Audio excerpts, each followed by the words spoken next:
Hello everyone, welcome to SPC centre. This is Prashant Kumar. Friends, आज की इस वीडियो में मैं आप लोगों के साथ 71वीं बीपीएससी मुख्य परीक्षा के जीएस पेपर 1, जीएस पेपर 2 और एसए इन तीनों पेपर के प्रश्न पत्रों को मैं एनालिसिस करूंगा। ठीक है, क्योंकि आज जीएस की जो सेक्शन है, जीएस 1, 2, एसए, ऑप्शनल, हिंदी, ये सारे पेपर समाप्त हो चुके हैं। कल कुछ अभ्यर्थियों का केवल एफएओ का एग्ज़ाम बचा हुआ है, तो यह उचित समय है कि हम लोग जीएस पेपर 1, जीएस पेपर 2 और एसए इन तीनों जो मेजर सेक्शन है इसके हम लोग प्रश्न पत्रों का एनालिसिस करें, ताकि आगे की जो तैयारी करने वाले अभ्यर्थी हैं वे इसी पैटर्न के अनुरूप खुद को एग्जामिनेशन के लिए तैयार कर सकें। ठीक है, जीएस पेपर 1 में 3 सेक्शन होता है, आप सभी जानते हैं। सेक्शन 1 में हिस्ट्री, आर्ट एंड कल्चर से संबंधित सवाल पूछे जाते हैं। सेक्शन 2 करेंट अफेयर और सेक्शन 3 जो होता है डीआई से संबंधित होता है। तो हिस्ट्री मोस्टली जो प्रश्न है वह पीवाईक्यू से संबंधित हैं, तो हिस्ट्री को हम लोग बाद में डिस्कस करेंगे। सबसे जो इम्पोर्टेंट सेक्शन है वह GS paper 1 section 2 current affair का सेक्शन है, तो उसे हम लोग सबसे पहले डिस्कस करेंगे कि किस प्रकार के सवाल पूछे गए हैं और आपकी तैयारी किस प्रकार की होनी चाहिए। क्योंकि आप देखेंगे कि सेक्शन 2 के अंतर्गत करेंट अफेयर के अंतर्गत 5 शॉर्ट नोट्स वहाँ पर पूछे जाते हैं और 5 में पाँचों शॉर्ट नोट्स का आपको वहाँ पर जवाब देने होते हैं, प्लस में 2 लॉन्ग प्रश्न का आपको जवाब देने होते हैं। हालांकि ये इसमें 4 लॉन्ग पूछा जाता है, या करके 2-2 लॉन्ग पूछे जाते हैं और 4 में से आपको किन्हीं भी 2 प्रश्नों के वहाँ पर जवाब देने होते हैं। और आश्चर्य की बात है कि ये जो 5 शॉर्ट नोट्स है, 5 में से पाँचों शॉर्ट नोट्स इस बार विजन आईएएस की मैगजीन से पूछा गया है। ठीक है, ऐसा लग रहा था कि क्वेश्चन सेट करने वाले शायद मतलब कि 5 में पाँचों सवाल जो है शॉर्ट नोट्स वो विजन आईएएस की मैगजीन से और सिर्फ एक ही महीने की मैगजीन से पूछा गया है, और वह मैगजीन है अक्टूबर 2025 मंथ की। ठीक है, विजन आईएएस अक्टूबर 2025। आप उसके वेबसाइट पे जाइए, मैगजीन को डाउनलोड करिए, और मैगजीन को डाउनलोड करने के बाद आप देखेंगे कि 5 में से पाँचों शॉर्ट नोट्स जो हैं इसी मैगजीन से पूछे गए हैं। इसके अलावा 5 शॉर्ट के अलावा करेंट अफेयर में 4 लॉन्ग वहाँ पे पूछे जाते हैं, जिनमें से 2 का जवाब देना होता है, और इनमें से 2 लॉन्ग जो है उसी मैगजीन में अक्टूबर 2025 की विजन आईएएस मैगजीन में 2 लॉन्ग प्रश्न का भी वहाँ पर डिस्कशन किया हुआ है। यानी कि करेंट अफेयर आप मान सकते हैं कि सारे प्रश्न जो हैं, लगभग 90% प्रश्न जो है विजन आईएएस मैगजीन की अक्टूबर 2025 मैगजीन से पूछा गया है। अभी उसे मैं आपको यहाँ पर फोटो भी दिखाऊंगा, ठीक है, ताकि आप आगे के लिए इससे अनुरूप तैयारी कर सके। बीपीएससी का जो करेंट अफेयर का सवाल इस बार पूछा गया है, ठीक है, वह कहीं ना कहीं अगर अब बीपीएससी मुख्य परीक्षा में आपकी बेहतर परफॉर्मेंस तभी हो पाएगी जब राइटिंग स्किल आपकी बेहतर होगी। ऐसा नहीं है कि पहले से आप तैयार किए हुए हैं जाकर वहां पर लिख देना है, नहीं। नए प्रश्न अगर पूछे जाते हैं, चूंकि इस टाइप के सवाल है, शायद ही अभ्यर्थी होंगे जो इसके लिए मेंटली प्रिपेयर होंगे पहले से। लेकिन अगर आपकी राइटिंग स्किल बेहतर है, आप अच्छे तरीके से प्रश्नों को फ्रेमवर्क डिज़ाइन कर पाते हैं, तो वहाँ पे आप बेहतर लिख पाएंगे। क्योंकि ऑलमोस्ट जो अभ्यर्थी थे उनके लिए इस तरह के प्रश्न नए होते हैं, और इसमें भी जिनकी बेहतर आर्ट है राइटिंग की, वे अच्छे नंबर ले आएंगे और उनका सिलेक्शन इंटरव्यू कॉल लेटर अवश्य आएगा। ठीक है, तो हम लोग एक एक करके यहाँ पर डिस्कस करते हैं। पहला प्रश्न है, WHO के द्वारा भारत के औषधि सुरक्षा नियमों में खामियों के लेकर चिंता व्यक्त करने को संदर्भित करते हुए विस्तृत चर्चा करें। ठीक है, WHO के द्वारा भारत के औषधि सुरक्षा नियम में खामियां को लेकर क्या क्या चिंताएं व्यक्त की गई है, उस पर प्रश्न पूछा गया शॉर्ट नोट्स में। ठीक है, इसे देखिए विजन आईएएस में अक्टूबर 2025 की मैगजीन में किस रूप में यहाँ पर डिस्कस किया गया है।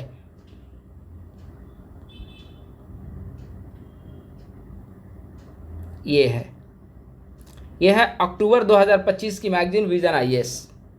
भारत के औषधि क्षेत्र का विनियमन, regulation of India's pharmaceutical sector. हाल ही में WHO ने भारत के औषधि सुरक्षा नियमों में व्याप्त कमियों पर गहरी चिंता व्यक्त की गई है।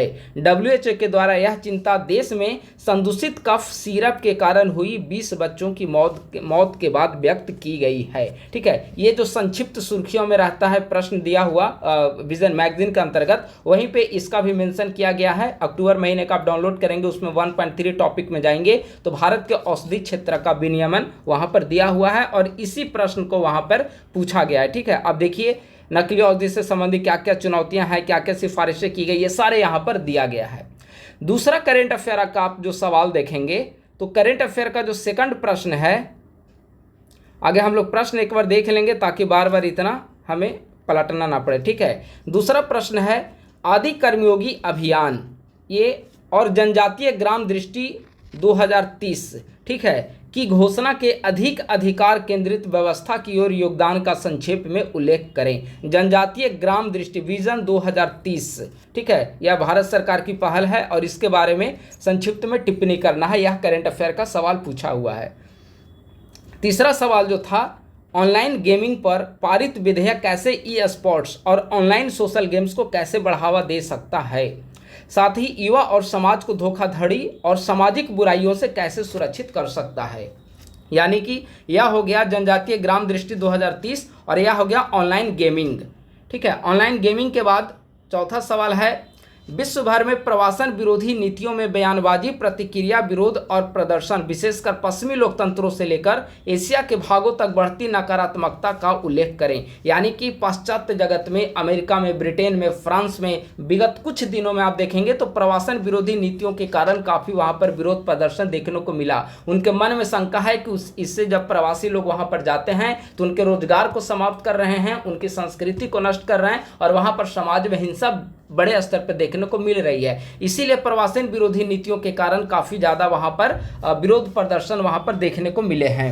इसके अलावा अगला सवाल है, भारत अफगानिस्तान संबंध और अफगानिस्तान के विदेश मंत्री की यात्रा के साथ संबंधों के रणनीतिक पूर्ण संरचनाओं का विस्तृत वर्णन करें। यानी कि देखिए, जब अफगानिस्तान में 2021-22 में वहाँ पर तालिबान का सत्ता आया था, तो तालिबान के सत्ता आने के बाद से भारत और अफगानिस्तान के संबंध थोड़े से निरस्त हो चुके थे। लेकिन हाल ही में तालिबान के जो विदेश मंत्री हैं उनका भारत दौरा हुआ था और फिर से दोनों देशों के मध्य संबंधों में मधुरता देखने को मिल रही है। तो इसी से संबंधित यहाँ पर सवाल पूछा गया है। तो हमने 5 यहाँ पे शॉर्ट देख लिया। अब 5 शॉर्ट नोट्स हम लोग देखते हैं कि अक्टूबर महीने में विजन में किस रूप में वहाँ पर डिस्कस किया हुआ है, ठीक है। इसके बाद हम लोग लॉन्ग सवाल देखेंगे। एक तो अभी हमने ऊपर डिस्कस कर दिया, ये हो गया औषधि क्षेत्र का विनियमन। इसके बाद दूसरा सवाल क्या था, ऑनलाइन गेमिंग संवर्धन और विनियमन नियम 2025।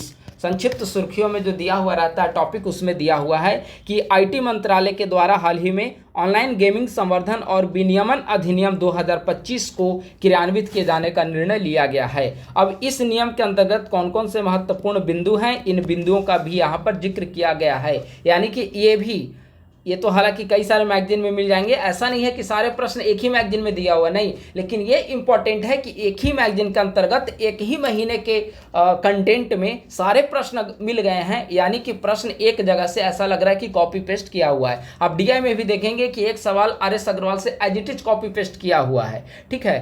तो ये दूसरा टॉपिक हो गया। आगे टॉपिक अब देखिए, शॉर्ट नोट्स का एक और टॉपिक ये था, जनजातीय शासन, ठीक है। प्रश्न जब आप पढ़ेंगे तो यही लिखा हुआ था, आदि कर्मयोगी अभियान और जनजातीय ग्राम विजन 2030 घोषणा पत्र, यही टॉपिक पूछा गया था और यह भी अक्टूबर महीने में भी विजन आईएएस में दिया हुआ है, ठीक है। तो ये है इसका आदि कर्मयोगी अभियान के बारे में कि किस प्रकार जनजातीय लोगों के बीच में विकेंद्रीकृत शासन व्यवस्था को बेहतर करने के लिए और 2047 तक विकसित राष्ट्र का जो लक्ष्य है उसको प्राप्त करने के लिए जनजातीय लोग विकास की धारा से पीछे न छूट जाएं, इसीलिए विजन ग्राम विजन 2030 घोषणा पत्र जारी किया गया था, ठीक है। तो इसके बारे में भी यहाँ पर चर्चा किया गया है इस मैगजीन के अंतर्गत। यहाँ पर टॉपिक नंबर लिखा हुआ है, आप मैगजीन को सर्च कर सकते हैं।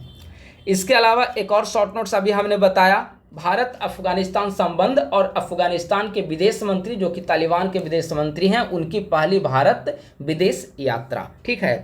हाल ही में तालिबान के नेतृत्व वाले अफगानिस्तान सरकार के विदेश मंत्री भारत के विदेश मंत्री के साथ द्विपक्षीय वार्ता करने के लिए दिल्ली आए, ठीक है। इस यात्रा के क्या परिणाम रहे, यहाँ पर पूरा यहाँ पर जिक्र किया गया है। यानी कि सेम आंसर जो है आपको यहाँ से लिखना था, ठीक है। इसके अलावा शॉर्ट नोट्स में यह भी पूछा गया, सारे एक ही महीने में आपको मिल जाएंगे। अप्रवासन विरोधी नीतियों का उदय, rise of anti immigration policies, यानी कि अप्रवासन विरोधी नीति। हाल ही में पश्चिमी लोकतंत्र से लेकर एशिया के कुछ हिस्सों तक विश्व भर में अप्रवासन विरोधी व्याख्यान, विरोध प्रदर्शन और नीतियों में उल्लेखनीय वृद्धि देखी गई है, ठीक है। तो किस प्रकार के ये अभियान है, इसकी वृद्धि के क्या कारण है, अप्रवासन विरोधी भावना के क्या कारण है, इन सब का वहाँ पे संक्षिप्त रूप में ही, चूंकि शॉर्ट नोट्स पूछा गया है, ठीक है, उसके क्या प्रभाव हैं, ठीक है। तो केवल पॉइंट वाइज वहाँ पर लिखना था। यह भी विजन है इस मैगजीन में, अक्टूबर महीने की मैगजीन में आपको दिख जाएंगे, ठीक है, ये हो गया सारे शॉर्ट, ये लॉन्ग प्रश्न में वहां पर पूछा गया है। तो शॉर्ट में आप देखेंगे कि 5 हमने यहाँ पर टॉपिक डिस्कस किया। टॉपिक नंबर 1 आप आप्रवासन को देखिए, टॉपिक नंबर 2 अफगानिस्तान संबंध को देखिए, टॉपिक नंबर 3 ये जनजातीय शासन को देखिए, टॉपिक नंबर 4 ऑनलाइन गेमिंग को देखिए, और टॉपिक नंबर 5 जो हो गया वह हो गया औषधि क्षेत्र का विनियमन। यानी कि 5 के 5 शॉर्ट नोट्स कहाँ से पूछे गए हैं? अक्टूबर महीने की अक्टूबर 2025 विजन आईएएस मैगजीन। ठीक है, चलिए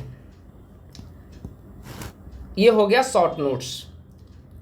अब हम लोग देखते हैं कि करेंट अफेयर में लॉन्ग किस प्रकार से पूछे गए हैं। तो ये शॉर्ट नोट्स जिस प्रकार के सवाल पूछे गए हैं, हालांकि ये 2-3 शॉर्ट नोट्स काफ़ी कई सारे टेट सीरीज में आप देखेंगे कि कई सारे कोचिंग के टेट सीरीज में ऑनलाइन गेमिंग के बारे में प्रश्न पूछे जा चुके थे। तो यह टॉपिक आमतौर पर अभ्यर्थियों ने इसे प्रिपेयर किया होगा।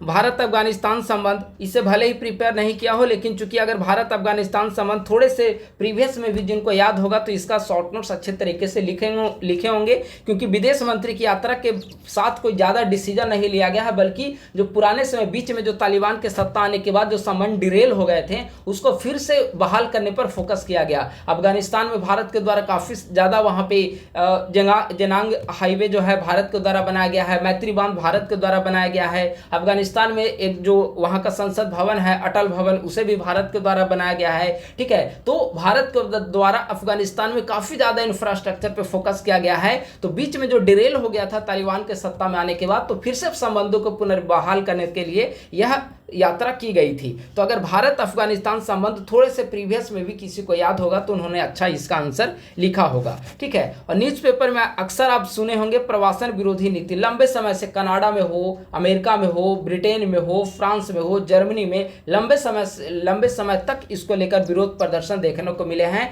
और लगभग सप्ताह 10 दिन तक यह न्यूज़पेपर की सुर्खियों में भी रहा है। ठीक है, तो यह भी काफ़ी अच्छा टॉपिक था। लेकिन ये टॉपिक जो था वह थोड़ा सा अनकन्वेंशनल टॉपिक WHO वाला दिया हुआ था। लेकिन अब कहने का सार यह है कि कोई भी एक मैगजीन रेगुलर बेसिस पे आप लोग करेंट अफेयर के लिए पढ़िए, सिलेक्टेड टॉपिक करने से बचें। कारण यह है कि एग्जाम तो बीत जाएगा, कई सारे अभ्यर्थियों ने इसका जनरल आंसर लिखा होगा, लेकिन रिजल्ट उन्हीं अभ्यर्थियों का होगा जो लंबे समय से जो अच्छे से न्यूज़पेपर को पढ़ रहे हैं, अच्छे से मैगजीन को फॉलो कर रहे हैं। ठीक है, कोचिंग इंस्टीट्यूट पर डिपेंड रहने के बजाय सेल्फ डिपेंडेंट बनिए, मैगजीन को पढ़िए, न्यूज़पेपर को पढ़िए। अगर आप डेली न्यूज़पेपर कवर कर लेते हैं प्लस में कोई भी एक मंथली मैगजीन को कवर कर लेते हैं, आपकी तैयारी का जो 50% हिस्सा है यही 2 चीज़ कवर कर देता है। मैगजीन जो है आपका पॉलिटी में क्या करंट में चल रहा है उसके बारे में जानकारी देगा, इकोनॉमी के बारे में जानकारी देगा, साइंस एंड टेक में क्या डेवलपमेंट हो रहे हैं, क्या रिसर्च हो रहे हैं उसके बारे में जानकारी देगा।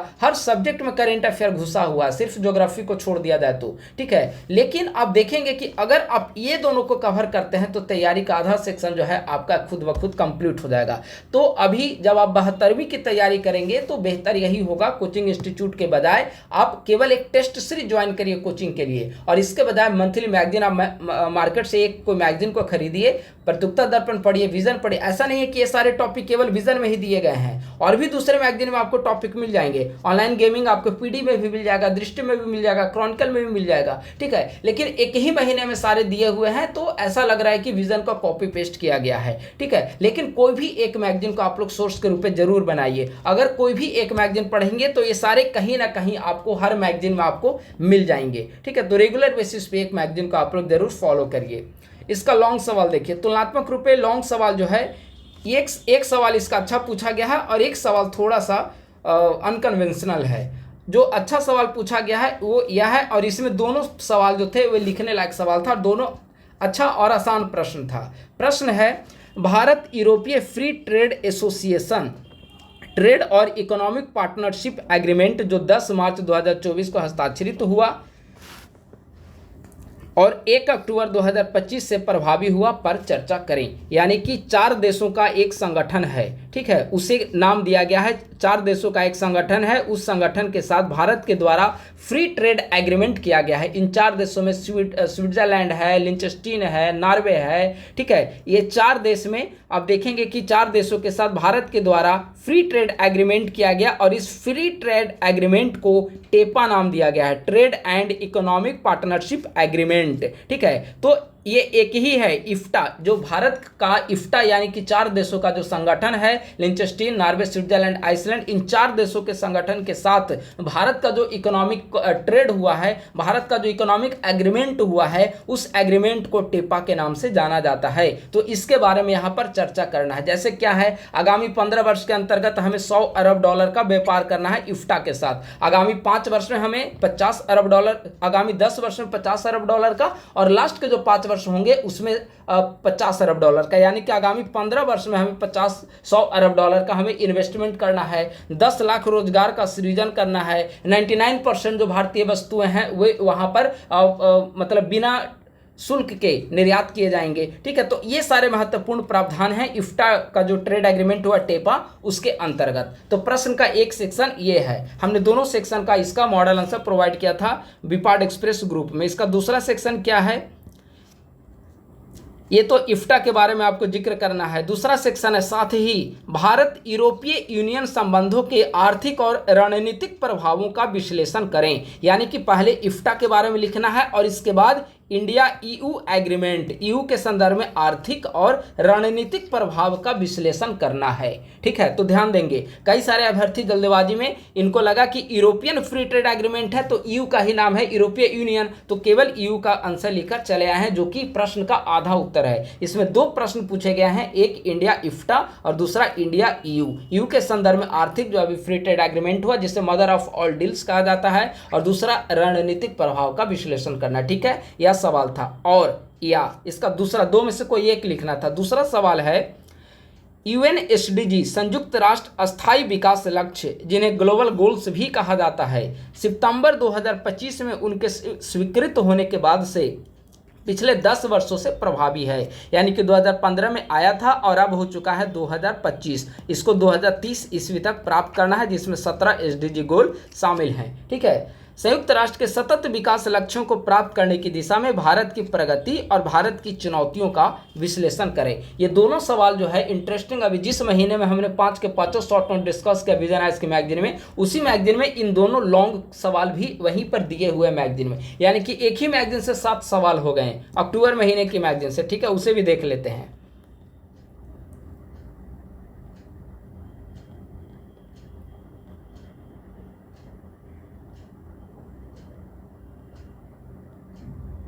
देखिए,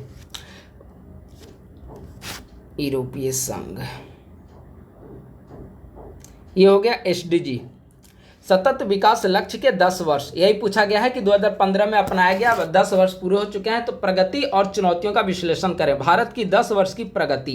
ठीक है, एसडीजी को अपनाए जाने के 10 वर्ष पूरे हो गए हैं। इन्हें वैश्विक लक्ष्य ग्लोबल गोल्स भी कहा जाता है। इन वैश्विक लक्ष्यों को 2015 में संयुक्त राष्ट्र के द्वारा अपनाया गया था। ठीक है, अब क्या क्या प्रगति हुई है यहाँ पर दिया गया है प्रगति के बारे में। ठीक है, तो इसमें आप एसडीजी इंडिया इंडेक्स का जिक्र करें, नीति आयोग की जो गरीबी कम करने से संबंधी रिपोर्ट है, बेरोजगारी की क्या स्थिति है, भूखमरी में किस प्रकार से कमी आ रही है, इन्हीं सब चीज़ों का इसमें से जिक्र करना है। और चुनौतियां क्या क्या है, तो इन चुनौतियों को भी यहाँ पर दिया हुआ है, यानी कि यह भी आपका इसी का मतलब फ्रेमिंग वहाँ पर लिखना था। दूसरा सवाल जो था इंडिया इफ्टा, यह है इफ्टा जिसे टेपा भी कहा जाता है, टेपा है ना, भारत यूरोपीय मुक्त व्यापार संघ का व्यापार और आर्थिक भागीदारी समझौता, European free trade association trade and economic partnership agreement TEPA. ठीक है, 10 मार्च 2024 को हस्ताक्षर हुआ, लेकिन 1 अक्टूबर 2025 से प्रभावी हुआ। तो यह इसके बारे में लिखना था। देखिए यहाँ पर दिया गया है कौन कौन 4 देश इसके मेंबर हैं। यूरोपीय मुक्त व्यापार संघ के 4 मेंबर हैं। अभी हमने बताया कि 4 देशों का एक संगठन है इफ्टा, और इन 4 देशों के संगठन के साथ जो भारत का एग्रीमेंट हुआ उसका नाम दिया गया है टेपा। 4 देशों में स्विट्जरलैंड, नॉर्वे, आइसलैंड और लिंचेस्टीन, ये 4 देश इसमें शामिल हैं। ठीक है, ये लिखना था। और इसके साथ साथ यूरोपीय संघ के आर्थिक और रणनीतिक प्रभाव, तो आर्थिक में तो आपका मदर ऑफ ऑल डील्स के प्रावधान लिखने थे और रणनीतिक एजेंडा यहाँ पर दिया गया है। ठीक है, तो इस प्रकार से आप देखेंगे कि करंट के लगभग 90, एक लॉन्ग को अगर छोड़ दिया जाए तो उसको छोड़कर हर एक सवाल विजन है इसकी मैगजीन से कॉपी पेस्ट किया हुआ। ऐसा लग रहा है एक ही महीने के मैगजीन वो लोग लेकर बैठे और वहीं से सारे प्रश्न को उन्होंने कॉपी पेस्ट कर दिया है। ठीक है। कोई भी एक मैगजीन आप लोग रेगुलर बेसिस पे फॉलो करिए, ठीक है। पढ़ने के लिए आपको बहुत सारे मैगजीन मार्केट में है, लेकिन आप दृष्टि को पढ़ सकते हैं। क्रॉनिकल पढ़िए, विजन पढ़िए, इनमें से कोई एक पढ़िए। प्रीलिम्स के लिए प्रतियोगिता दर्पण काफ़ी बेहतर मैगजीन है, उसको फॉलो करिए, ठीक है ना। चलिए, एक और लॉन्ग का दूसरा सवाल था, हाल के वर्षों में छठ पूजा के त्यौहार में वैश्विक ध्यानाकर्षण किया है। क्योंकि छठ पूजा को आप देखेंगे कि यूनेस्को के द्वारा अमूर्त धरोहर सूची में शामिल किया गया है। तो स्वाभाविक सी बात है कि यूनेस्को की अमूर्त सूची में उन्हीं चीज़ों को शामिल किया जाता है, उन्हीं फेस्टिवल या कल्चरल प्रोग्राम को शामिल किया जाता है जिसकी वर्ल्ड लेवल पे काफ़ी अच्छी मतलब जिन जो फेमस हो वर्ल्ड लेवल पे। और एक बार अगर यूनेस्को की लिस्ट में शामिल कर दिया गया तो स्वाभाविक सी बात है कि वैश्विक ध्यानाकर्षण का वह केंद्र बिंदु बन जाता है, ठीक है। तो इसीलिए यह प्रश्न पूछा गया है कि हाल के त्यौहार में वैश्विक ध्यानाकर्षण किया है छठ पूजा ने, क्योंकि यूनेस्को की सूची में इसे शामिल किया गया है। छठ के सामाजिक, सांस्कृतिक और आर्थिक प्रभाव तथा प्रवासियों के द्वारा इसके प्रसार पर विस्तृत चर्चा करें। छठ पूजा के सामाजिक प्रभाव क्या है, सांस्कृतिक प्रभाव क्या है, आर्थिक प्रभाव क्या है, और फिर प्रवासियों के द्वारा इसका प्रसार किस प्रकार किया जा रहा है। छठ पूजा के समय आप सोशल मीडिया पे देखिएगा, कहीं ऑस्ट्रेलिया में जो बिहार के लोग रह रहे हैं वहाँ वे छठ पूजा कर रहे हैं, ब्रिटेन में कर रहे हैं, अमेरिका में कर रहे हैं, जर्मनी में कर रहे हैं। तो प्रवासियों के द्वारा छठ पूजा के प्रसार में काफ़ी महत्वपूर्ण भूमिका निभाई जा रही है, ठीक है। तो इसके बारे में लिखना था। या देश में बिहार प्रधानमंत्री formalisation micro food processing enterprises upgradation योजना में टॉप परफॉर्मिंग राज्य के रूप में उभरा है। बिहार के शहरी और ग्रामीण दोनों क्षेत्रों में आर्थिक विकास के योगदान में इस स्कीम की संभावित भूमिका का विश्लेषण करें। या प्रीलिम्स के लिए एक नंबर में प्रीलिम्स के लिए 70वीं में हमने डिस्कस किया था कि बिहार जो है इसमें नंबर 1 पे है, लेकिन ये मेंस में सवाल प्रश्न पूछ दिया गया है कि इसका क्या बिहार के विकास में, आर्थिक विकास में इसकी क्या भूमिका है। शायद कुछ अभ्यर्थी पढ़े हों तो अलग बात है, अपवाद हर जगह होते हैं, लेकिन ये जो सवाल थे ऊपर वाले सवाल तो अच्छे से हर किसी ने लिखा होगा। लॉन्ग का जो सवाल था जिसे अभी हमने सतत विकास और फ्री ट्रेड एग्रीमेंट वाला डिस्कस किया, लेकिन ये दोनों सवाल जो थे वे ये खास करके आपसी समझ पर और एक जनरलाइज आंसर अधिकांश अभ्यर्थियों ने लिखा होगा, ठीक है। लेकिन कभी कभी वहाँ पर होता है कि आपको ऐसे सवाल के लिए तैयार रहना पड़ता है। हर सवाल जो है गेस किया हुआ वहाँ पर नहीं पूछे जाएंगे, ठीक है। और कन्वेंशनल थोड़े से लीक से हटकर अगर आपकी सोचने की स्किल अच्छा है तो इसका भी काफ़ी अच्छा फॉर्मेटिंग बनाकर अभ्यर्थियों ने आंसर लिखा होगा, ठीक है। तो यह हो गया करेंट अफेयर का सवाल। तो करेंट अफेयर का सवाल देखेंगे तो कुल मिलाकर यही प्रतीत होता है कि मैगजीन और न्यूज़पेपर को आप लोग पढ़ना बेहतर तरीके से शुरू करें। और ऐसा नहीं है कि सिर्फ आपका मेंस में ही वह काम आएगा, प्रीलिम्स में भी आप देखिएगा करेंट अफेयर, प्रीलिम्स में भी करेंट अफेयर आपको अब ऐसे स्टेटमेंट टाइप में पूछा जा रहा है कि अगर आप एक भी स्टेटमेंट उसमें अच्छे से नहीं जान रहे हैं तो ज़्यादा संभावना है कि वह भी प्रश्न कूट के कारण गलत होगा, ठीक है। तो बेहतर होगा कि आप अपनी तैयारी को दुरुस्त करें। अब आइए सेक्शन 1 में। सेक्शन 1 क्या है, तो हिस्ट्री आर्ट एंड कल्चर होता है। तो मोस्टली सवाल इसका देखेंगे तो आपका PYQ से ही पूछे गए हैं, लेकिन एक जो थोड़ा सा बदलाव इसमें ये किया गया है कि पहले 5 शॉर्ट नोट्स पूछे जाते थे, तो इस बार 6 शॉर्ट नोट्स पूछा गया है, ठीक है। और इंटरेस्टिंग बात यह है कि 6 शॉर्ट नोट्स में भी आप देखेंगे कि बिरसा मुंडा आंदोलन, जैसे 7 नंबर का सवाल, इसमें से 2 प्रश्न जो है 7-7 नंबर का है, तो 7 गुना 2 तो हो गया 14 नंबर। और 6 प्रश्न जो हैं 6 अंक के 4 प्रश्न हैं तो 24 नंबर, टोटल हो गया 38 नंबर का शॉर्ट नोट्स, ठीक है। तो इसमें से इंटरेस्टिंग बात यह है कि जो 7 नंबर के प्रश्न हैं उसके लिए आयोग के द्वारा सिर्फ एक साइड का 1 पेज स्पेस दिया गया था, लेकिन 6 नंबर का जो शॉर्ट नोट्स पूछा गया है उसके लिए आयोग के द्वारा 2 पेज वहाँ पर स्पेस दिया गया था लिखने के लिए। खैर इसको छोड़िए, लेकिन 6 शॉर्ट नोट्स पूछा गया है। अगर एक भी शॉर्ट नोट ज़्यादा बढ़ जाता है तो टाइम की चुनौती वहाँ पर उत्पन्न हो जाती है मैनेज करने में। तो 6 शॉर्ट नोट्स पूछे गए हैं, लेकिन अच्छी बात यह है कि सारे PYQ पे आधारित हैं, तो अधिकांश अभ्यर्थियों ने इसे बेहतर तरीके से लिखा होगा। जैसे बिरसा मुंडा आंदोलन, तो बिरसा मुंडा के क्या कारण हैं, इसका क्या परिणाम हुआ, बस इसको सफलता 2-2 पॉइंट सब लिख देना था। बिरसा मुंडा आंदोलन, 1 पेज स्पेस भी था वहाँ पे, ठीक है। तो उतना ही में सब कुछ मैनेज करना था। भारत परिषद अधिनियम 1909 काफ़ी आसान है, ठीक है। पश्चिमी शिक्षा का बिहार में प्रभाव बताना था, ना कि पश्चिमी शिक्षा का किस प्रकार से संस्थाएं स्थापित हुई, नहीं, इसका प्रभाव बिहार पे क्या पड़ा उसे बताना है। JP और भारत छोड़ो आंदोलन, यह भी आसान टॉपिक है। पूर्वी भारत की पाल कला, बिहार बंगाल में जो विकसित कला है वह पाल कला पूर्वी भारत की कला, केवल बिहार की नहीं, चूंकि पाल कला बंगाल की भी कला है और जो पाल शासक हुए हैं बिहार बंगाल पर उनका काफ़ी रोल रहा है, तो पूर्वी भारत इसीलिए पूछा गया है। ठीक है, इसके अलावा लास्ट जो शॉर्ट नोट्स है, भारतीय संस्कृति में रविंद्रनाथ टैगोर की क्या भूमिका है। तो शॉर्ट नोट्स हालांकि आसान पूछे गए लेकिन 6 प्रश्न पूछे गए तो थोड़ा सा टाइम मैनेज की दिक्कत हुई होगी, लेकिन आपको तैयार रहना होगा। कभी कभी 5 प्रश्न पूछ लिए जाते हैं, कभी कभी 6 प्रश्न, जैसे पॉलिटी में 5 आते हैं, ज्योग्राफी इकोनॉमी में 5 आते हैं, करंट में भी हमने 5 देखा, लेकिन साइंस टेक और हिस्ट्री इन दोनों में 6 प्रश्न शॉर्ट नोट्स में पूछा गया है। तो हिस्ट्री की तैयारी के लिए ज़्यादा आपको केवल PYQ पे ज़्यादा आपको फोकस करना होगा। ठीक है, लॉन्ग में देखिए, लॉन्ग प्रश्न भी इसके आसान है हिस्ट्री का। पहला सवाल है 1857 के विद्रोह की राजनीतिक, आर्थिक और सामाजिक कारणों का विश्लेषण करें। राजनीतिक कारण क्या है? हड़प की नीति, लॉर्ड वेलेस्ली की सहायक संधि, ठीक है, बहादुर शाह जफर के साथ दुर्व्यवहार, राजनीतिक कारण है। आर्थिक कारण क्या है? कृषि का वाणिज्यीकरण, 1813 की एक्ट के द्वारा मुक्त व्यापार की नीति, किसानों का शोषण, स्वदेशी उद्योगों का नष्ट होना, ठीक है, ये सारे आर्थिक कारण है। सामाजिक कारण क्या कहते हैं, अंग्रेजों के द्वारा समाज सुधार, ठीक है, कई भारतीयों को लगा कि अंग्रेज जो है समाज सुधार के नाम पे हमारे धर्म में हस्तक्षेप कर रहे हैं। समाज में उच्च नीच की भावना विद्यमान थी, भारतीयों को काफ़ी हीनतर स्थिति में समझा जाता था, यहाँ से अंग्रेजों के द्वारा भारतीयों का शोषण किया जाता था, यही है सामाजिक कारण। ठीक है, तो इसका विश्लेषण करना था और बिहार में का क्या योगदान 1857 के विद्रोह में, इसका आलोचनात्मक मूल्यांकन करना था। ठीक है, तुलनात्मक रूप में यह प्रश्न आसान है, क्योंकि हिस्ट्री का सवाल है तो इसी टाइप के हिस्ट्री में सवाल पूछे जाते हैं। या में करके पूछा गया था कि मौर्य कला और वास्तुकला की प्रमुख विशेषताओं का विश्लेषण करें। मौर्य कला और वास्तुकला की क्या महत्वपूर्ण विशेषताएं हैं? स्तंभ है, स्तूप है, गुहा विहार है, पाषाण वेदिका है, ठीक है, ये महत्वपूर्ण विशेषता है, इसका विश्लेषण करें और आकलन करें कि उन्होंने उस काल के राजनीतिक और सांस्कृतिक मूल्यों को किस हद तक व्यक्त किया है। ठीक है, जैसे स्तूप और स्तंभ के माध्यम से क्या हो रहा था, जो उस समय अशोक हैं उनके विचारों का प्रसार किया जा रहा था, धर्म नैतिक शिक्षा दी जा रही थी। ठीक है, तो राजनीतिक और सांस्कृतिक मूल्य को किस हद तक प्रभावित किया, इसका बताना था। ठीक है, तो यह भी लिखा जा सकता था, लेकिन और में 2 में से कोई एक प्रश्न का उत्तर लिखना था।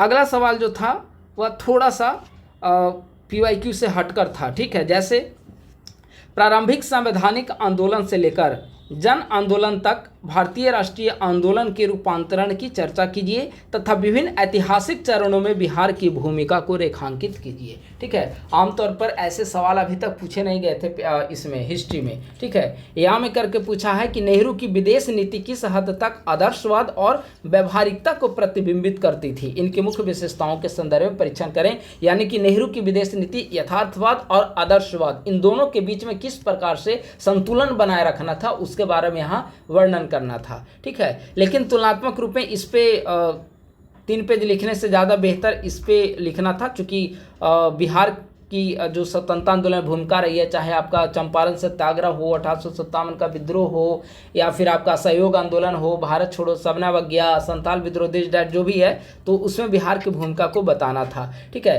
तो इसको फॉर्मेटिंग थोड़ा अच्छे से कर लेना था और फॉर्मेटिंग करने के बाद लिखने की जो प्रक्रिया होती है काफ़ी आसान हो जाती है। तो इस तरह के हिस्ट्री का जो पेपर है वह PYQ पे ही आधारित है। तो जब भी आप लोग तैयारी करें, ऐसा नहीं है कि अभी आप केवल 72वीं 26 जुलाई को होना है तो केवल PT की तैयारी करते रहे, नहीं, आप मेंस भी साथ साथ पढ़ते रहिए। हाँ, समय का रेशियो जो है प्रीलिम्स पे ज़्यादा रखिए, मेंस पे समय का रेशियो कम हो, लेकिन मेंस की भी तैयारी, मेंस की पढ़ाई अच्छे से करते रहिए। हिस्ट्री के लिए PYQ और थोड़ा सा 1-2 बार अच्छे से बुक को कवर कर लीजिए, और करेंट अफेयर के लिए न्यूज़पेपर और मैगजीन को अच्छे तरीके से आप लोग फॉलो करें। अब आइए DI तो एक कैलकुलेशन पे आधारित है, और DI इस बार 17वीं की तुलना में थोड़े से आसान पूछे गए हैं। 2 DI पूछा गया है, 4 में से 2 वहाँ पे सॉल्व करना होता है। ठीक है, तो इसको DI को हम लोग स्किप करते हैं, क्योंकि इसका डिस्कशन का कोई मतलब नहीं है। DI उतना भी रिजिड इस बार का पूछा नहीं गया था। हाँ, एक DI को लेकर जो इशू आ रहे हैं वो मैं बता रहा हूँ, 101% वाला, मेरे ख्याल से यही है। हाँ, यही है DI। चित्र 2 का अध्ययन करें और 2010 में देश C के 7 राज्यों के आंकड़ों को दर्शाता है, और इसका आधार पर निम्नलिखित सवाल का उत्तर दें। ठीक है, लेकिन कई अभ्यर्थियों के चूंकि इसको काउंट करने पे 101% आ जा रहा है। ठीक है, तो कई अभ्यर्थियों का मानना है कि 101% जो आ रहे हैं उसको फिर उन्होंने 100% के हिसाब से पॉइंट में सारे अभ्यर्थियों को काउंट किया है। लेकिन मुझे जहाँ तक लग रहा है, अब तो ये बीपीएससी पर निर्भर करता है किस प्रकार से कैलकुलेट करेगी, लेकिन जहाँ तक मुझे लग रहा है कि यहाँ पर अभ्यर्थी उम्मीदवारों की कुल संख्या दिया हुआ है और यहाँ पे परसेंट दिया हुआ है पी का, क्यू का, आर का, तो बस इसका उपयोग करते हुए यहाँ से विद्यार्थियों की संख्या को निकालना था और निकालने के साथ ही जैसे जैसे सवाल पूछा गया वैसे पुट कर देना था। इसमें कुछ ज़्यादा सोचने की आवश्यकता ही नहीं थी। अगर मान लेते हैं कि पूछा गया कि पी में नीट उम्मीदवारों की संख्या कितनी है, तो 101% अलग मैटर, हम उसको देखेंगे ही नहीं। डायरेक्ट यहाँ पर उम्मीदवारों की कुल संख्या दिया हुआ है, डायरेक्ट 27,300 का हम 12% निकाल देंगे, पी में नीट उम्मीदवारों की कुल संख्या हो गई। और इसी टाइप के सवाल है तो मुझे लगता है कि इसी आधार पर काउंट करेगा। यहाँ पे उम्मीदवारों की संख्या दी गई है और परसेंटेज दिया गया है, बस इसी के आधार पे सिंपल सारे कैलकुलेशन यहाँ पे करने थे। ऐसे में इंपॉर्टेंट होता है कि आप एक बार चार्ट तैयार कर लीजिए। बस एक बार आप चार्ट तैयार कर लेते हैं, सारे को काउंट करने के बाद आप चार्ट जब तैयार कर लेंगे तो चार्ट तैयार करने के बाद काम कुछ नहीं बचता है। डायरेक्ट जो पूछा गया यहाँ से डेटा को उठाइए और डेटा को उठाने के बाद डायरेक्ट आंसर वहाँ पर पुट करते जाइए। जैसे एम और ए से कितने छात्र नीट योग्यता प्राप्त हैं, तो जब एक बार आपका चार्ट बन जाएगा, यहाँ से नीट वाले और यहाँ से आपके जेई वाले चार्ट बन गया, तो डायरेक्ट आप कैलकुलेशन यहाँ पे करते जाइए। यहाँ से आप डायरेक्ट को आप उठाकर आंसर को बैठाते जाना है। ठीक है, तो मुझे लगता है इसी आधार पे इसका कैलकुलेशन किया जाना चाहिए। तो यह हो गया आपका जीएस पेपर 1। हमने सारा विजन जो भी पूछा है उसे हमने यहाँ पर डिस्कस कर दिया है। अब आइए एसे का पेपर। एसे का पेपर थोड़े देखने में तो आसान है, लेकिन थोड़ा सा अच्छा प्रश्न पूछा गया है, उसको देखते हैं, समझते हैं। ये 4 में से कोई एक का जवाब लिखना है। ठीक है, पहला है मानसिकता की शक्ति, मानव भाग्य को आकार देने में इसकी भूमिका। प्रौद्योगिकी एक दुधारी तलवार, नवाचार और नियंत्रण के बीच की संतुलन। क्यों नैतिक साहस केवल विचारों से अधिक महत्वपूर्ण है। ठीक है, व्यवहार में नैतिकता। मध्य पूर्व के भू राजनीतिक संकट में बढ़ते तनाव के प्रभाव। ठीक है, ये प्रश्न जो है वो आप देखेंगे कि भले ही ये सब देखने में आपको काफ़ी आसान लग रहे हो, लेकिन लिखना थोड़ा सा डिफिकल्ट था, क्योंकि हर एक टॉपिक को केवल करंट बेस्ड आंसर नहीं लिखना था। अगर मान लेते हैं कोई अभ्यर्थी इसे लिख रहे हो और केवल करंट बेस्ड की जो अभी मध्यपुर में देखने को मिल रहा है, केवल उसी के आधार पर आंसर नहीं लिखना था। इस पेपर का नाम है एसे, यानी कि निबंध, तो इसका हर एक डायमेंशन में आंसर को लिखना था। लेकिन इसकी फॉर्मेटिंग पर डिपेंड करता है कि आपने कैसा लिखा। अगर फॉर्मेटिंग आपकी अच्छी होगी तो निस्संदेह बेहतर एसे लिखा जा सकता था। ठीक है, प्रौद्योगिकी एक दोधारी तलवार के रूप में, यानी कि प्रौद्योगिकी दोधारी तलवार, इसके फायदे भी हैं तो इसके नुकसान भी है। फायदे हमें कई सारे दिख रहे हैं, एआई का फायदा हो, रोबोटिक्स का हो, या फिर आपका ड्रोन टेक्नोलॉजी का हो, लेकिन दूसरी तरफ सोशल मीडिया का आप दुरुपयोग देखिए, साइबर क्राइम बढ़ रहा है। ठीक है, ई कचरा में वृद्धि हो रही है, अंतरिक्ष कचरा में वृद्धि हो रही है, पॉल्यूशन बढ़ रहा है। तो प्रौद्योगिकी एक दोधारी तलवार किस प्रकार से है और दोनों के बीच में इसके नवाचार और नियंत्रण के बीच कैसे संतुलन बनाया जाए, इसका जिक्र करना था। अभी केरल सरकार के द्वारा राइट टू डिस्कनेक्ट बिल लाया गया है। ठीक है, तो ये सारे एग्जाम्पल को इसमें शामिल करें तो बेहतर आंसर लिखा जा सकता था। ठीक है, तो बाकी ये टॉपिक काफ़ी बेहतर था। ठीक है, मानव भाग्य को आकार देने में मानसिकता की क्या भूमिका है, सोचने समझने की बुद्धिमत्ता, आपकी विचार की क्या भूमिका है। ठीक है, तो ऐसे का टॉपिक जो है काफ़ी अच्छा है। निर्भर करता है कि आप कैसा टॉपिक को सेलेक्ट किए हैं और सेलेक्ट करने के बाद उसकी फॉर्मेटिंग किस तरह से आप तैयार किए हैं। सेक्शन 2, एआई और मानवीय मूल्य, क्या मशीनें नैतिकता को समझ सकती हैं। ठीक है, औद्योगिक विस्तार के युग में पर्यावरणीय जिम्मेदारी शब्द का यूज किया गया है, यानी कि औद्योगिक विस्तार और पर्यावरण के बीच में संतुलन कैसे बनाएंगे, औद्योगिक विकास के युग में हमारी क्या क्या पर्यावरणीय जिम्मेदारियां होती हैं। ठीक है, प्रेम और ज्ञान, लव एंड नॉलेज, एक सार्थक जीवन के 2 स्तंभ है। एक जीवन में प्रेम और ज्ञान दोनों का समन्वय होना चाहिए। डॉलर निर्भरता में कमी और बदलती वैश्विक आर्थिक व्यवस्था। ठीक है, ये प्रश्न पूछे गए हैं। एआई का जो सवाल है देखने में थोड़ा आसान है, लेकिन प्रश्न का आंसर लिखना थोड़ा डिफिकल्ट था, कारण कृत्रिम बुद्धिमत्ता और मानवीय मूल्य पूछा गया, ना कि एआई का यूज, एआई का डेफिनेशन, ये सब नहीं। ये सब तो ठीक है, संक्षिप्त में करना है, लेकिन यह बताना है कि इस मानवीय मूल्य जो है, आप देखेंगे कि लोक प्रशासन के अंतर्गत एक स्कॉलर हैं, स्कॉलर का नाम है हर्बर्ट साइमन। हर्बर्ट साइमन की एक थ्योरी है decision making theory. Decision making theory में हर्बर्ट साइमन ने पूर्ण रेशनलिटी, पूर्ण तार्किकता पर बल दिया है। और जो एआई है, एआई की भी जो डिसीजन लेने की जो क्षमता है वह पूर्ण तार्किकता पर आधारित है। एआई जो है भावना से प्रभावित होकर निर्णय नहीं लेती है। लेकिन दूसरी तरफ स्कॉलर है हर्बर्ट हेनरी फेयोल वगैरह, जिनका ह्यूमन रिलेशन थ्योरी है, उन्होंने कहा है कि कोई भी डिसीजन ले तो तर्क और भावना के बीच में समन्वय होना चाहिए। लेकिन एआई जो है, एआई मानवीय संवेदना को, मानवीय मूल्य को, मानवीय भावनाओं को नहीं समझ सकता और केवल तर्क के आधार पर, रेशनल चीज़ों के आधार पर केवल डिसीजन ले सकता है। तो यही यहाँ पर बताना है कि क्या मशीनें नैतिकता को समझ सकती है, इसी को यहाँ पर डिफाइन करना था। बाकी ये सब टॉपिक औद्योगिक विस्तार के युग में पर्यावरणीय जिम्मेदारियां हमारी क्या क्या है, किस प्रकार से औद्योगिक विस्तार हो रहा है, तो हमें पर्यावरण को बैलेंस बनाने के लिए किन किन चीज़ों को हमें करना होगा, तो ये सारे पूछे गए हैं। ऐसे जो है तुलनात्मक रूप में आप देखेंगे कि जीएस पेपर 2, जीएस पेपर 1, ये सब जो टॉपिक है उससे कहीं आसान जो है। पहले ऑप्शनल काफ़ी डिफिकल्ट होता था, लेकिन अब ऐसे आने के बाद ऐसा लग रहा है कि जीएस अगर बेहतर तरीके से पढ़ें तो कंटेंट की कमी नहीं होगी। सिर्फ वहाँ पे ऐसे के रूप में, निबंध के रूप में आपको वहाँ पर लिखना है। जगह जगह चीज़ों को इस रूप में लिखना है कि ऐसा नहीं लगे कि कोई जीएस का अभ्यर्थी आंसर लिखा हो। ऐसा लगना चाहिए कि ऐसे लिखा हुआ है और पढ़ते समय चेक करने वाले उसी में रमकर पूरी तरीके से आपका ऐसे को पढ़ें। तो यह हो गया आपका दोनों। तीसरा जो टॉपिक है बिहार का, यह भी आसान, काफ़ी आसान पूछा गया था। इनमें 4 में आप देखेंगे, बंदर का जानते हैं आदि का स्वाद, अदगल घैला छलकत जाए, जेकरा लाठी ओकरा भैंस, अकेला चना भाड़ ना फोरी सकेला। ठीक है, ये चारों लिखने लायक था, चारों आसान थे। ठीक है, अब ये है कि आपके पास किस प्रकार के उत्तर लिखने के लिए कितने एग्जाम्पल है आपके पास। सबसे ज़्यादा अगर आप एग्जाम्पल देखेंगे तो जेकरा लाठी ओकरा भैंस, इस पे सबसे ज़्यादा एग्जाम्पल है। लेकिन आप अगर पहले से प्रिपेयर हैं तो आप अकेला चना भाड़ ना फोड़ सकेला, ये भी आप लिख सकते हैं कि अकेला चना कोई भी भाड़ नहीं फोड़ सकता। लेकिन कई सारे समाज सुधारक ऐसे भी हुए हैं उन्होंने निर्णय लिया, और निर्णय लेने के बाद गांधी जी आप देखिए आंदोलन में, पहले गांधी जी अकेले ही आंदोलन के रास्ते पे चले, लेकिन फिर उनके साथ पूरा कारवां बढ़ता चला गया और भारत को आज़ादी मिल गई। तो दोनों पक्ष हैं हर एक डायमेंशन के, और हर एक डायमेंशन का दोनों पक्ष आप वहाँ पे लिखे, वही बेहतर और संतुलित ऐसे माना जाएगा। ठीक है, तो चारों अच्छा था। अब निर्भर करता है कि किस प्रकार के ऐसे के लिए आप पहले से प्रिपेयर हैं, किसका एग्जाम्पल आपके पास ज़्यादा है, और किसको बेहतर कंटेंट के साथ, बेहतर शब्दावली के साथ आप अच्छे तरीके से लिख सकते हैं, आपके ऊपर डिपेंड करता है। तो चारों लिखने लायक था। तो ऐसे जो है तुलनात्मक रूप में काफ़ी अच्छा पूछा गया है। जीएस पेपर 1 हो गया, जीएस पेपर 2 हो गया। अब हम लोग ऐसे हो गया। अब जीएस पेपर 2 देखिए। जीएस पेपर 2 में पॉलिटी का सवाल आसान है तुलनात्मक रूप में, लेकिन ज्योग्राफी, इकोनॉमिक, करेंट और साइंस टेक का सवाल जो है थोड़ा सा पेचीदा पूछा गया है, लेकिन उसमें भी कुछ शॉर्ट नोट्स अच्छे पूछे गए हैं। ठीक है, जैसे देखिए पॉलिटी हम लोग देखते हैं।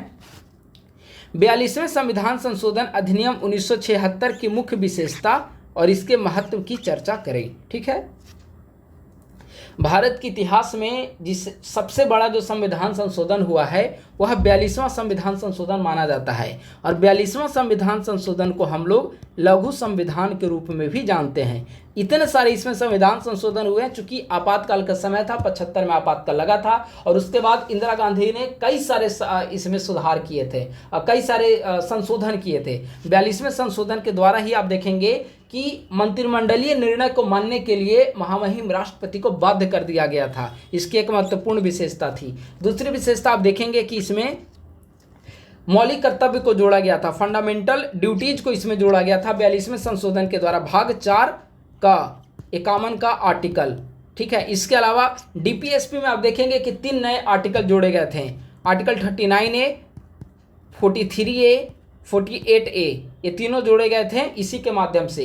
इसके अलावा 5 ऐसे विषय थे जिनको राज्य सूची से संवर्धित सूची में कन्वर्ट कर दिया गया था। शिक्षा, नापतौल, वन्यजीवों पशुओं की रक्षा, ये सारे राज्य सूची के विषय थे, लेकिन उसको शामिल कर दिया संवर्धित सूची में। तो इसकी क्या क्या प्रोविजंस थे उसको बताना था, और इसका क्या महत्व है उसकी चर्चा करना था। ठीक है, भारत में संसद और सर्वोच्च न्यायालय के बीच सर्वोच्चता का विवाद पैदा होता है। इस कथन के नज़रिए से अपने विचार को प्रस्तुत करें। संसद और न्यायपालिका के बीच हमेशा विवाद होते रहता है, और आप देखेंगे कि संसद जो है इसका मानना है कि भाई विधि निर्माण करने की सबसे बड़ी संस्था संसद है, तो ऐसी स्थिति में सारे कानूनों को बनाने की शक्ति संसद को प्राप्त होनी चाहिए। लेकिन न्यायपालिका दूसरी तरफ कहता है कि भाई ऐसा नहीं है। क्यों?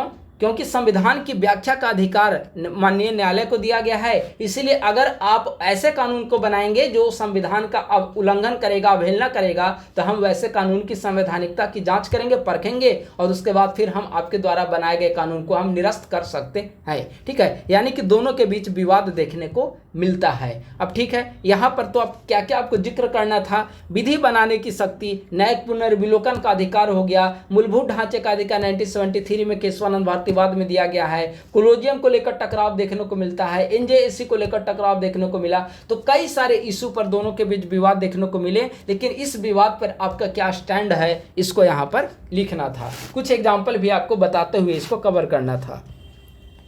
न्यायिक क्षेत्र अधिकार की अवधारणा को स्पष्ट करें, रीट ज्यूरिसडिक्शन। ठीक है, और उन 5 रीटों में से किन्हीं 3 रीट पर चर्चा करना था। ठीक है, यह भी आसान प्रश्न था। रीट क्षेत्राधिकार से संबंधित सवाल पूछा गया है।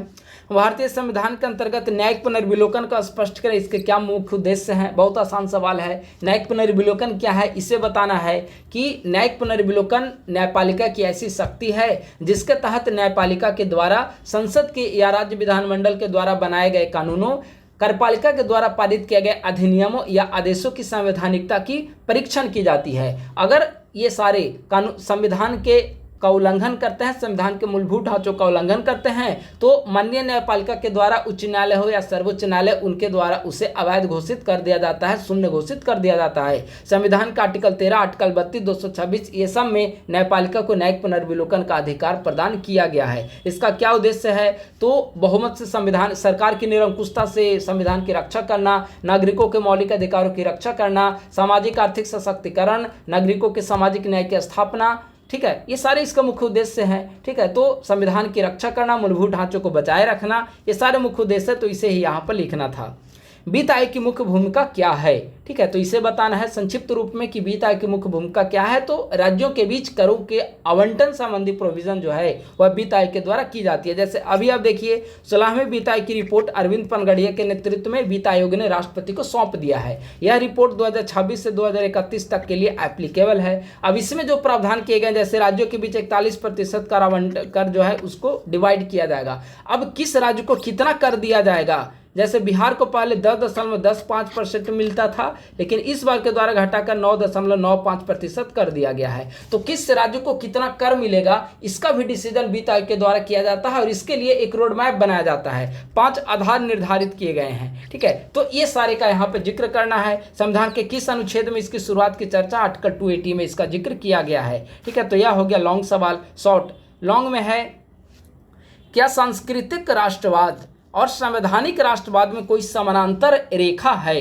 यानी कि सांस्कृतिक राष्ट्रवाद और संवैधानिक राष्ट्रवाद में कोई समानांतर रेखा है या फिर दोनों के बीच टकराव देखने को मिलती है। तो टकराव तो दिखेगी नहीं, क्यों, क्योंकि सांस्कृतिक राष्ट्रवाद और संवैधानिक राष्ट्रवाद दोनों एक पैरेलल ही माने जाएंगे। ठीक है, संविधान के अंतर्गत सांस्कृतिक समझ के मुख्य तत्वों की चर्चा करें। कौन कौन से ऐसे प्रावधान हैं जहां पर सांस्कृतिक विशेषताएं उकेरी गई है भारतीय संविधान के अंतर्गत, उसको जिक्र करना है।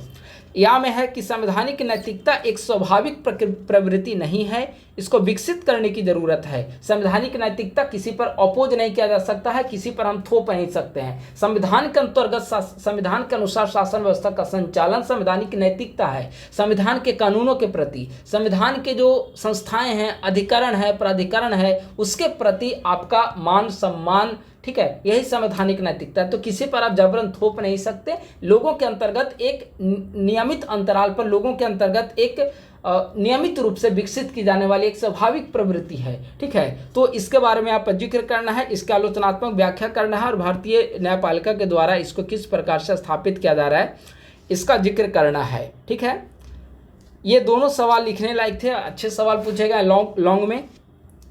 देखिए, प्रश्न जब वहाँ पे मिलता है तो प्रश्न की फॉर्मेटिंग करना भी काफ़ी चुनौती होती है। तो आप जब भी राइटिंग प्रैक्टिस वगैरह करें तो प्रश्न की पहले फॉर्मेटिंग तैयार करें, क्योंकि वहाँ पे जब नए सवाल पूछ ले जाएंगे तो नए सवाल आप तभी बेहतर लिख पाएंगे जब फॉर्मेटिंग अच्छा किया हुआ होगा आपका। ठीक है, संविधान संशोधन के संदर्भ में संसद की शक्ति नियंत्रित है और इसे असीमित शक्ति में नहीं बदला जा सकता है। कैसे नियंत्रित है संविधान की संविधान के संदर्भ में संसद की शक्ति संशोधन के संदर्भ में कैसे नियंत्रित है, तो नियंत्रित इस संदर्भ में है कि मूलभूत ढांचे का सिद्धांत 1973 में माननीय न्यायालय के द्वारा दिया गया है। दूसरा, आर्टिकल 368 में भी आप देखेंगे तो कई सारे प्रावधानों में संशोधन करने के लिए 2/3 बहुमत की जरूरत चाहिए और यह भी आमतौर पर मिल नहीं पाती। अभी आप देखिए 131वां संविधान संशोधन संसद के द्वारा लाया गया था, जिसमें महिलाओं का जो आरक्षण है वह पूर्व में जो अधिनियम लाया गया था उसमें कहा गया था कि 2034 से लागू होगा परिसीमन के बाद, और अभी जो सरकार के द्वारा लाया गया उसमें कहा गया कि हम तुरंत लागू करना चाहते हैं। लेकिन सरकार के पास 2/3 बहुमत नहीं था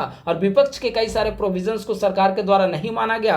परिणाम यह हो गया कि सरकार 2/3 बहुमत जुटा नहीं पाई और यह संविधान संशोधन गिर गया। तो यहां पर संसद की शक्ति तो सीमित हो गया। ठीक है, तो इसको जिक्र करना है। क्या संसद में अनुच्छेद 368 के अंतर्गत पूर्ण बहुमत प्राप्त करने के बाद संसद बेसिक स्ट्रक्चर बुनियादी ढांचे को बदल सकता है? बिल्कुल नहीं बदल सकता है, क्योंकि बेसिक स्ट्रक्चर भी अपने आप में संविधान का बेसिक ढांचा है, उसमें बदलाव संभव ही नहीं है। सरकार के पास पूर्ण बहुमत हो या फिर उसके पास सारी की सारी सीटें भी एक सरकार जीत जाए, इसके बावजूद वे इसमें बेसिक स्ट्रक्चर को चेंज नहीं कर सकते, क्योंकि यहाँ पर शासन व्यवस्था में चेक एंड बैलेंस को बनाया गया है। ठीक है, यहाँ पर आप न्यायपालिका को अवॉइड करके आप मनमाने तरीके से सरकार अपने इस कानून को नहीं चला सकती। सर कई बार आपने ऐसा देखा होगा कि संसद के द्वारा अधिनियम को एनजेएसी को ले लीजिए, एनजेएसी अभी तक का सबसे ज्यादा पक्ष विपक्ष के हर एक सदस्यों ने, एक दो मैं नाम याद कर पा रहा हूं, एक दो व्यक्तियों को छोड़कर हर एक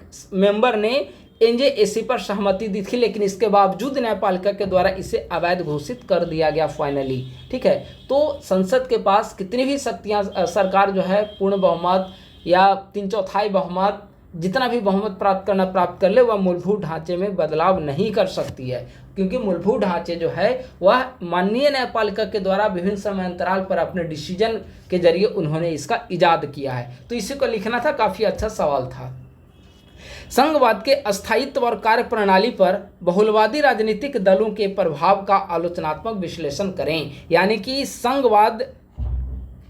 संघवाद पर आप विभिन्न बहुलवादी राजनीतिक दल का कहने का मतलब हो गया कि क्षेत्रीय राजनीतिक दल, तो क्षेत्रीय दलों का संघवाद की स्थिरता और कार्यप्रणाली पर क्या प्रभाव पड़ता है? तो प्रभावित होते ही है। क्षेत्रीय दल अगर गठबंधन की सरकार है तो संघवादी भावना मजबूत होगी। क्यों? क्योंकि राज्यों को उस समय विशेष प्रायोरिटीज मिलेगी, राज्यों को केंद्र के द्वारा सहायता दी जाएगी। जैसे अभी आप देख लीजिए, वर्तमान समय देख लीजिए, जो अभी केंद्र में जो सरकार है नरेंद्र मोदी के नेतृत्व में एनडीए की सरकार, उसमें काफी ज्यादा हिस्सेदारी, चूंकि बहुमत से काफी कम है बीजेपी, और ऐसी स्थिति में जनता दल यूनाइटेड के काफी महत्वपूर्ण रोल है सरकार को बचाए रखने में। और इसलिए आप देखेंगे कि बिहार को कई सारे फैसिलिटीज सरकार के द्वारा प्रोवाइड की गई। पिछले साल का बजट देख लीजिए। ठीक है, तो क्षेत्रीय दलों का काफी प्रभाव पड़ता है, तो इसी का विश्लेषण यहाँ पर करना था। ठीक है, कि मिलीजुली सरकार या गठबंधन की सरकार ने सहकारी संघवाद या प्रतिस्पर्धात्मक संघवाद को मजबूत या कमजोर किया। गठबंधन की सरकार ने सहकारी संघवाद या प्रतिस्पर्धात्मक संघवाद को मजबूत या कमजोर किया है, इसको बताना था।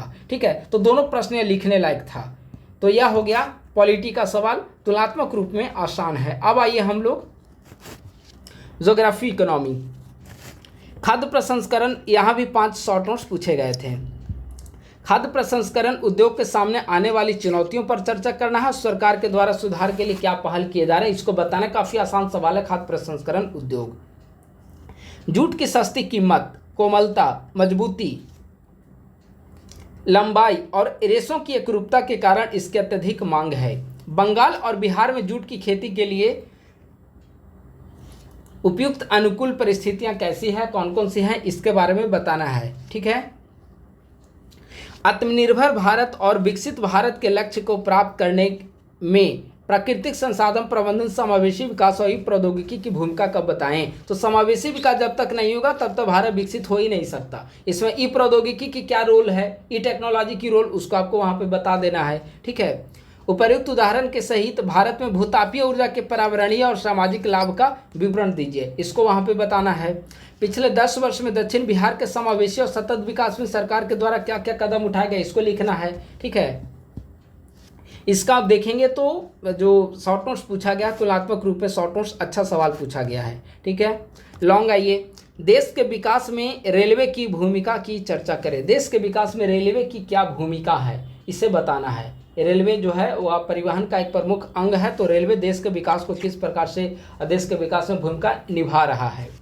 देश के उत्तर पूर्वी भागों में अपनी रसद दक्षता बढ़ाने में भारतीय रेलवे के समय आने वाली भौगोलिक, आर्थिक और राजनीतिक चुनौतियों का विश्लेषण करें। यानी कि नॉर्थ ईस्ट भारत में भारतीय रेलवे का विस्तार करने में किस प्रकार की चुनौतियां आ रही है। भौगोलिक चुनौतियां हैं, पहाड़ी क्षेत्र वहाँ पर है, गारो खासी जनतियाँ, ये सब सारे वहीं पे हैं। इसके अलावा आर्थिक राजनीतिक चुनौतियाँ क्या है, 5वीं 6ठी अनुसूची में शामिल है नॉर्थ ईस्ट के स्टेट जो हैं, ठीक है, वहाँ पे जनजातीय क्षेत्रों को काफ़ी अधिकार दिया गया है। भूमि अधिग्रहण करने से पहले स्वायत्त जिला परिषद से सहमति लेनी होगी। तो कई सारी वहाँ की चुनौतियाँ हैं, ठीक है। जनजातीय आबादी अपनी संस्कृति को लेकर काफ़ी एग्रेसिव रहती है, तो ये भी महत्वपूर्ण चुनौती है। तो इसी का आलोचनात्मक विश्लेषण करना था। इसके अलावा खाद्य सुरक्षा के घटक, और में यानी कि 2 में से किसी एक का जवाब लिखना था। खाद्य सुरक्षा के घटक क्या हैं? देश में भविष्य की घरेलू मांगों को पूरा करने में हाइड्रोपोनिक की खेती कितनी सहायक होगी? यानी कि घरेलू मांगों को पूरा करने में जल पौधा हाइड्रोपोनिक्स कृषि किस प्रकार से सहायक होगा, इसका औचित्य सिद्ध करना है, ठीक है। यह भी सवाल देखिए, पूर्वी तट पर स्थित प्रमुख बंदरगाहों पर चर्चा करें। जो भारत के पूर्वी तट पर स्थित जो बंदरगाह हैं, कौन कौन से बंदरगाह हैं, इसका जिक्र करना है। साथ ही भारत और बांग्लादेश के विकास में श्यामा प्रसाद मुखर्जी बंदरगाह जो कोलकाता में स्थित है, इसकी क्या भूमिका है, इसे बताना है। या फिर चौथी औद्योगिक क्रांति की अवधारणा का वर्णन कीजिए और भारत में चौथी औद्योगिक क्रांति को अपनाने में के लिए सबसे बड़े लाभ और जोखिम का आलोचनात्मक विश्लेषण करें, ठीक है। अब आइए साइंस टेक में। साइंस टेक में थोड़ा सा लॉन्ग टाइप का सवाल है और यहाँ पे शॉर्ट नोट्स में लिखने में थोड़ा सा चुनौती उत्पन्न हुई होगी। जैसे भारत में प्रौद्योगिकी के स्वदेशीकरण की प्रक्रिया में जय अनुसंधान जय अनुप्रयोग के दर्शन की क्या भूमिका है? एआई और रोबोटिक्स के क्षेत्र में भारत के वर्तमान तकनीकी स्वावलंबन की स्थिति का आलोचनात्मक विश्लेषण करें। यानी कि प्रौद्योगिकी के स्वदेशीकरण में अनुसंधान की क्या भूमिका है। अभी आप जैसे सरकार के द्वारा आप देखेंगे कि ANRF लॉन्च किया गया है और इसके तहत निजी क्षेत्र की भूमिका रिसर्च डेवलपमेंट में बढ़ाया जा रहा है और इसमें 1 लाख करोड़ रुपया आवंटित किया गया है, ठीक है। तो यह प्रौद्योगिकी के स्वदेशीकरण की दिशा में महत्वपूर्ण कदम है। और एआई में आत्मनिर्भरता को लेकर सरकार क्या क्या काम कर रही है, तो इंडिया एआई मिशन हो गया, AI for all mission NITI Aayog का हो गया, ठीक है। इसके अलावा व्यवहारिक प्रयोग आइरिस आपका केरल में एग्जाम्पल दिख जाता है, एआई शिक्षिका, ठीक है, एआई यूनिवर्सिटी महाराष्ट्र में स्थापित किया गया है। तो संक्षिप्त रूप में वहाँ पर इसे मेंशन करना था। बिहार में स्टेम शिक्षा का विस्तार क्षेत्रीय शैक्षणिक असमानता को दूर करने में किस सीमा तक सफल रहा है? स्टेम शिक्षा, इसे 70वीं में भी सवाल पूछा गया था। स्टेम शिक्षा साइंस, टेक्नोलॉजी, इंजीनियरिंग और मैथमेटिक्स, ठीक है। तो इसे यहाँ पर चर्चा करना था। अब भारत के औद्योगिक क्षेत्रों में प्रदूषण और पर्यावरणीय क्षरण से निपटने में नैनो टेक्नोलॉजी की क्या भूमिका है? इस पे आपको उभरते नवाचार के उदाहरण से समर्थित करना था, ठीक है। आपदा प्रबंधन में सुदूर संवेदन उपग्रहों के उपयोग ने आपदा जोखिम न्यूनीकरण के सिद्धांत को किस प्रकार से पुनर्परिभाषित किया है? सुदूर संवेदन उपग्रह, सुदूर संवेदी उपग्रह, उसके माध्यम से किस प्रकार आपदा जोखिम न्यूनीकरण हो पाया है, यानी कि उपग्रहों के सैटेलाइट के प्रयोग के कारण किस प्रकार से आपदा का प्रभाव हमारे ऊपर कम देखने को मिल रहा है। तो चूंकि उपग्रह के माध्यम से, सैटेलाइट के माध्यम से हमें डेटा प्राप्त हो जाती है, आपदा पूर्व चेतावनी प्रणाली जारी हो जाती है, हमें पता चल जाता है कि सुनामी आने वाला है, बाढ़ आने वाला है, फिर वहाँ से लोगों को रेस्क्यू कर दिया जाता है। तो स्वाभाविक सी बात है कि वहाँ पे जोखिम कम होगा। तो आपदा के पूर्व, आपदा के समय, आपदा के पश्चात सुदूर संवेदी उपग्रह की क्या भूमिका है आपदाओं को कम करने में, न्यून करने में, खतरों को कम करने में, इसे बताना है। प्रोजेक्ट नेत्र की भूमिका को भी यहाँ पर जिक्र करना है। भारत सरकार का जो पहला प्रोजेक्ट नेत्र परियोजना, उस पर भी चर्चा करना है, ठीक है। इसमें 6 शॉर्ट नोट्स पूछा गया है। भारत की अंतरिक्ष, आईटी और डिफेंस टेक्नोलॉजी के उच्च स्तरों के स्वदेशीकरण को भारत की दीर्घकालिक सामरिक स्वायत्तता का आधार माना जाता है। किसी भी आप देखेंगे टेक्नोलॉजी में आत्मनिर्भरता, प्रौद्योगिकी आत्मनिर्भरता काफ़ी जरूरी है। उल्लेखनीय राष्ट्रीय प्रगति के बावजूद पूर्ण स्वदेशीकरण में बाधा उत्पन्न करने वाली प्रमुख संस्थागत, वित्तीय और तकनीकी अवरोधों की परीक्षा करें। डिफेंस टेक्नोलॉजी में आत्मनिर्भर हम क्यों नहीं हो पा रहे हैं, चर्चा करना है। आईटी और स्पेस टेक्नोलॉजी, ठीक है, यह भी तुलनात्मक रूप में आसान सवाल है। रिसर्च एंड डेवलपमेंट काफ़ी कम है। यहाँ पे आप देखेंगे कि 0.6% ही रिसर्च पर जीडीपी का खर्च किया जाता है। अब चाइना, इजराइल, अमेरिका जैसे देशों में आप चले जाइए, लगभग 3 से 4% जीडीपी का खर्च होता है। ठीक है, तो संस्थागत समस्या हो गया, वित्त की कमी है यहाँ पर। ठीक है, कुशल कार्यबल की कमी है, अभी भी रॉ मटेरियल को हमें दूसरे देशों से आयात करना पड़ता है। तो ये सारी चुनौतियाँ हैं। अगला सवाल है, संचार नेटवर्क के माध्यम से आंतरिक सुरक्षा को उत्पन्न चुनौतियों में से सोशल नेटवर्किंग साइट्स एक प्रमुख बल गुणक के रूप में कैसे कार्य करती है। यानी कि आप आंतरिक चुनौतियों में आंतरिक सुरक्षा से संबंधित चुनौतियों को उत्पन्न करने में संचार नेटवर्क की काफ़ी महत्वपूर्ण भूमिका है। कैसे, तो इसको यहाँ पर आपको जिक्र करना है। अब 2 लॉन्ग में से 1 लॉन्ग का जवाब देना था, उनमें से 6 शॉर्ट नोट्स हो गए। उनमें से 1 लॉन्ग है, साइबर सुरक्षा के मूल सिद्धांत, डिजिटल सार्वभौमिकता की आवश्यकता तथा मनी लॉन्ड्रिंग रोकथाम अधिनियम PMLA की प्रभावशीलता के परिप्रेक्ष्य में एक समग्र आंतरिक सुरक्षा रणनीति के घटक सुझाइए। ठीक है, यह सवाल थोड़ा सा पेचीदा है, चूंकि केवल आंसर लिखना नहीं था बल्कि आंतरिक सुरक्षा रणनीति से संबंधित किसे आप महत्वपूर्ण बिंदु मानते हैं, इन तीनों को ध्यान में रखते हुए इसे यहाँ पर बताना था। इसके अलावा जो यह वाला प्रश्न है थोड़ा और पेचीदा है। एक तो आपका स्पेस पॉलिसी 2023 से सवाल पूछ लिया, प्लस में इतना लंबा सवाल है कि इसका वहाँ पे फॉर्मेटिंग तैयार करना ही काफ़ी डिफिकल्ट है। इसे प्रश्न को समझने में ही दिक्कत आ रही है। जैसे मैं पढ़ रहा हूँ, नई भारतीय अंतरिक्ष नीति 2023 ने निजी क्षेत्र के द्वार खोल दिए हैं। यानी कि एक बात यहाँ से स्पष्ट हो गया कि जो साइबर पॉलिसी है 2023 उसका क्या मुख्य उद्देश्य है, तो अंतरिक्ष के क्षेत्र में निजी क्षेत्र की भूमिका को वृद्धि करना। ठीक है, यह एक इससे स्पष्ट हो गया।